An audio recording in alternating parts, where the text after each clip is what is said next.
राम राम भाई सभी को। आजकल इंसान सिर्फ जोड़न के चक्कर में लगा रहे है और इंसान ने कदे भी अपनी औलाद के लिए दूसरा का हक नहीं छीनना चाहिए, क्योंकि अगर औलाद अच्छी होगी तो वो खुद कमा लेगी और निकम्मी निकली तो आपका सब जोड़ा हुआ बेकार जाओगा।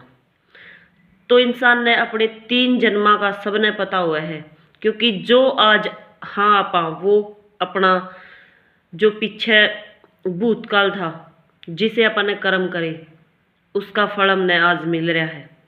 जो हमारी स्थिति है और जो हम आज कर रहे हैं उसका फल हमने भविष्य में मिलेगा। तो कदे भी ऐसा ना करया करो जिससे आपने बाद में पछताना पड़े। सब कुछ पता होंदे हुए भी इंसान अपनी जिंदगी ने न्यू बेकार कर दे है और हमेशा जोड़न पे लगे रहे। इसी प्रकार एक सेठ कया करे बणिए में 52 बुद्धि हुआ है, तो वो इतना कमाया करदा, यानी इतना परेशान रहा करदा, इतने गलत काम करा करदा, यानी ठगी कह दिया करे हैं। जो ठगी करके ने उसने अपना बहुत सा धन जोड़ रखा था। एक दिन उसने अपने अकाउंटेंट से पूछा कि मेरे पास कितने पैसे हैं। तब उसने कहा, जी आपके पास तो बहुत सारे पैसे हैं, आपकी 7 पीढ़ी बिना कुछ करे बिल्कुल आराम से बैठी खा सके। तब उसने चिंता होगी कि मेरी 8वीं पीढ़ी क्या करेगी, और वो इसी चिंता में घर तक निकल लिया इस सवाल का जवाब ढूंढने खातर और ज़्यादा पैसा कमाने खातर। चलते चलते वो एक साधु की कुटिया में चला गया और ओड़ा जाके अपनी तकलीफ अपनी परेशानी उसने बताई। तब महाराज जी उसकी सारी बात समझ गए थे और उन्होंने कहा, इस गांव के बिल्कुल बाहर लास्ट में एक झोपड़ी है और उसमें एक बुढ़ी माई रवे है। ओड़ा जाके उसने आधा किलो आटा दान करया, तने तेरी समस्या का हल मिल जाएगा। सेठ चला गया। सेठ ने अपनी समस्या का हल चाहा था तो उसने 10 किलो आटा ले लिया और उस बूढ़ी अम्मा के पास गया और कहा, अम्मा 1 महीने का राशन है, आप ले लो। तो बूढ़ी अम्मा ने मना कर दिया, लेकिन उसने फिर कहा कि आप 5 किलो रख लो। तब भी उसने मना कर दिया। तब उसने कहा कि आप सिर्फ 1 किलो आटा रख लो।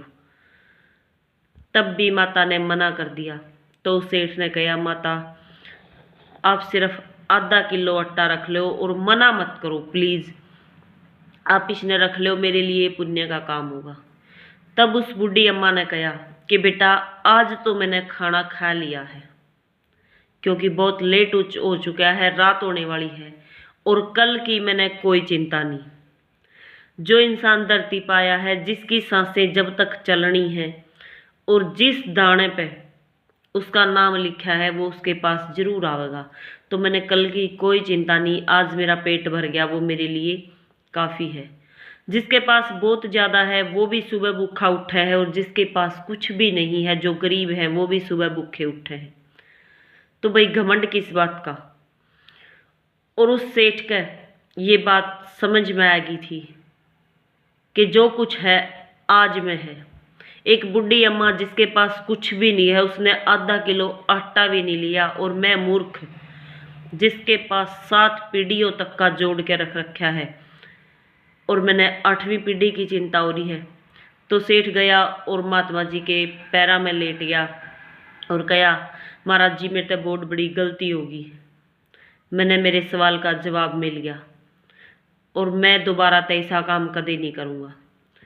तो सेठ ने प्रण लिया, भाई कभी भी मैं किसी के साथ चोरी ठगी नहीं करूँगा और जितना है मैं उसमें संतुष्ट रहूँगा।